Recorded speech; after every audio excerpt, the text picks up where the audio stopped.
Good evening, everybody. This is Steve with Real Progressives. Tonight is a very, very special night.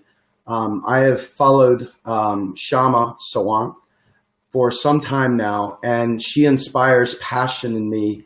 And within the Real Progressive community, she is a real warrior. For those of you who were at the DNC, you were able to see her. And I tell you, one of the most exciting moments of the entire time, I get goosebumps even talking about it, was when I saw her put her fist in the air as she was fighting at the DNC with Jill and the rest of us within the progressive community as we fought against the establishment. And I'm so blessed to be able to have her come on board fresh off of the protests in Washington, D.C. Let me go ahead and welcome my guest, Kshama Sawant. Kshama, thank you so much for joining. Thank you so much for having me, Steve. So let me ask you some questions. You are obviously representing the socialist alternative in Seattle. Can you tell us a little bit about yourself so those who aren't familiar with your work can have an understanding of where you come from? Absolutely. I am a city council member in Seattle, and as you said, I'm a member of Socialist Alternative. Socialist Alternative is a nationwide organization of social and economic justice activists, and we've had a real experience fighting alongside and in the anti-war movement and the movement for marriage equality. We were also part of the Occupy movement. We were integral to the Occupy movement in cities like Seattle and Boston and Minneapolis. I was personally very engaged in the Occupy movement, and then coming out of the Occupy movement, we were recognizing that this is a different era that we're stepping into, where the younger generations, especially the millennial generation that was becoming politically active following the Occupy movement, was actually not willing to accept the status quo of extreme inequality and student debt and warmongering economy, and we're looking for something different. And the question of who is in the halls of government is intimately connected with the question of social movements. I think we should avoid making a false dichotomy between the two. And so what we wanted to demonstrate when we ran for city council in 2013 was that the social movements that we need to build in order to go towards a different society, and at this moment, of course, the most urgent thing is to fight Trump, but what we were trying to demonstrate is that that requires our own political arm, our own political organizational backbone that the movement can build on and use to further expand the movements. And we wanted to show what a real independent working class elected representative looks like. So when we ran our campaign and I was a candidate, we ran by taking no corporate money, and we ran independent of the Democrats and Republicans. We ran on a campaign of $15 an hour for all workers in Seattle, to tax the rich, to fight for tenants' rights. And we got an overwhelming response from working people in this city. And we won the election. And then within 6 months of winning the election, we won $15 an hour, the historic victory in Seattle that is now going nationwide. And since then, we've won a whole slew of tenants' rights. But, now we are at the forefront of the what I hope will be a fighting, sustained movement to help defeat Trump's agenda. So the day after the election results were announced, when most of the institutions on the left were somewhat paralyzed by the shocking news that Trump had been elected, Socialist Alternative called for immediate protest rallies and marches that very next day. And so in Seattle, Boston, New York, Philadelphia, and many other cities, collectively, Socialist Alternative on its own was able to mobilize over 50,000 people the day after election. And then we helped with the walkouts, student walkouts that happened a week later. And in this past weekend, we have been on the forefront of organizing protests against Trump all through Inauguration Day. And then we have been in strong solidarity with the women's marches that were called in all the cities. And I think the women's marches, with millions of Americans making perhaps the biggest day of protest in all of US history, really have those women's marches have really raised the morale and expectations of a lot of ordinary people who want to fight Trump and are looking for the next steps. So let me ask you a little bit about that because, you know, as we were down there for Occupy inauguration, the flavor of our efforts were a little bit different. There weren't a lot of the pink hats flying around. What can you tell us a little bit about how a power movement such as the socialist alternative and the left, the progressive left, how that marries up with the establishment Democrats and how we can, you know, co-opt them, I guess, to some extent, to bring them into the fold to fight for a common purpose? How do we fight Trump with individuals who normally aren't taking to the streets? Well, I think you've come to the heart of the matter that we face today, which is how do we fight against Trump and how do we win? How do we successfully defeat his agenda? And let's be clear, this was not just him being a blowhard on the campaign trail. Already he has taken many steps through his executive order that show that he means business. He is very serious about dismantling the rights that the protections that the environmental movement has won through its activism in the past, including the recent past of the Standing Rock victory and the Keystone XL victory. He is very serious about going after workers' rights, doing a full frontal assault on public sector unions and public schools. He is going to go after healthcare. Already we know the Affordable Care Act is on the chopping block.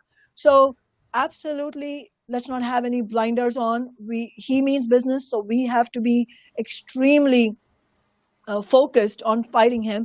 And what it would take to successfully fight against him would be to really mobilize the social power of working people and young people from below. And for that, we do need explicitly movements that are explicitly united around concrete demands. You know, we need mass movements of young people, working people among the 99% to not only fight against the attacks that he is coming with, but really, ensure that these defensive struggles can win by tying the defensive struggles to offensive demands, to really clear demands for expanding the standards of living that working people have. So calling for $15 an hour for all workers in America, calling for full funding of public schools and free higher education by taxing Wall Street speculation. You know, these are demands that Bernie Sanders electrified an entire generation with.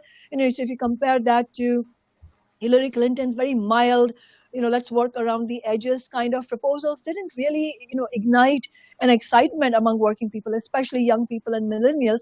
And so we have to use that same fighting edge that we know mobilizes people to get them into action. And we should be using a strategic approach, meaning not just be calling for protest in general, but using March 8th, for example, which is the International Women's Day, using May 1st, which is the International Workers' Day, and historic, American Day for immigrant rights protests, using these days as flashpoints where we can call for bold actions. And what I mean by bold actions is not merely militant protests, although that is absolutely necessary, but what I mean is a serious organizing towards coordinated organizing towards having mass nonviolent civil disobedience actions, meaning taking over interstate highways, taking over schools and workplaces, taking over streets by the millions, just like we did on Saturday.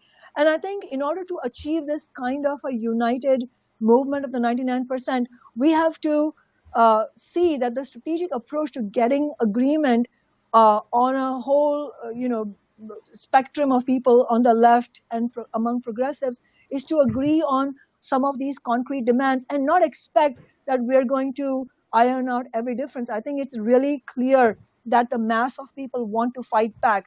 Even on the women's rally, I was in DC on Saturday, what I saw was an absolute ocean of young women really wanting to fight. And a lot of the conversations that I overheard or I participated in were young women saying, oh, I am so inspired by this day of protest, but I don't want to just go home after this. I want to know what's next.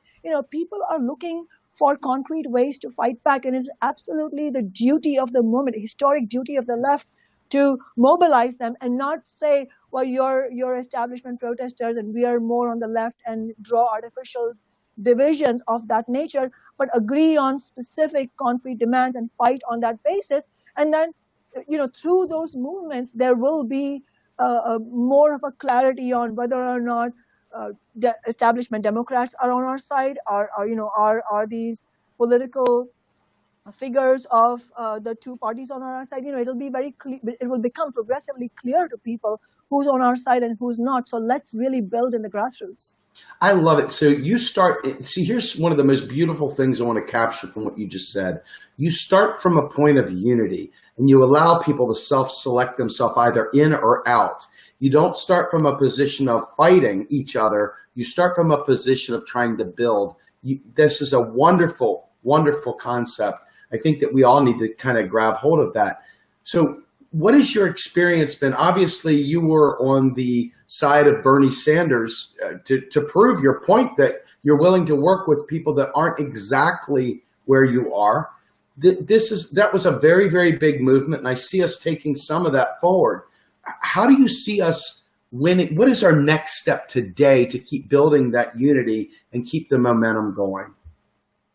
I think the very next steps will, necessarily be a combination of having to wage immediate and urgent and even emergency defensive struggles and carrying out and linking that and carrying out an offensive struggle around really big demands that will ignite the passions of ordinary people. And just to concretize what I'm saying, today, this morning, Trump said, through his executive order that he was going after Keystone XL and the Dakota Access victories that we've achieved, meaning he is absolutely willing. I think his statement, his executive order is basically conveying that his administration is willing to go to war against the environmental movement, against the indigenous rights movement, and as bloody as it might get, literally and figuratively, he's willing to go after that. And so it's very clear that the environmental justice movement and the indigenous rights movement see the threat in a very clear manner. So, for example, in Seattle right now, as we speak, in downtown at Westlake Plaza, 350 Seattle and indigenous people have called for an emergency rally where there hundreds of activists are there, socialist alternative is there, socialist students is there, and they clearly see the need to immediately act. I believe in Chicago also this evening, there were mass protests against that executive order. So we're going to see many such protests, and it's truly inspiring to me that ordinary people, activists, are taking the lead and calling for protest and not entering into any spirit of negotiation. I mean, I think despite all other differences, and I know there are differences of strategies and tactics within the movement among the left, and we shouldn't gloss over them. I think it's very important to be open and have an honest debate about them, but at the same time recognize that for the most part, the mass of people from which these fighting movements are going to be recruited are not in a mood to negotiate with Trump. The mass of people understand the dangers of the Trump administration very clearly. They understand that he is a monstrous and a destructive force in our society. The billionaires that he has on his cabinet are going to carry out a full frontal assault on our rights. There is no mood for negotiation. So the question is, how do we fight back? There is a desire to fight back. And so I think really emphasizing that we need to come together on the basis that we agree on, and emphasizing that this movement, if we are to indeed win against Trump, cannot limit its energies and its strategies and its calls for action. We cannot limit any of this by what's acceptable to corporate Democrats. So let me just draw a contrast. On the one hand, you have movements breaking out on the streets. You have environmental activists out there raising the call for action against Trump. And at the same time, you have congressional Democrats using a different approach. Nancy Pelosi goes into the meeting with Trump and she comes out and says that meeting was interesting, whatever that means. And you see so many Democrats voting against Sanders' amendment to make pharmaceuticals affordable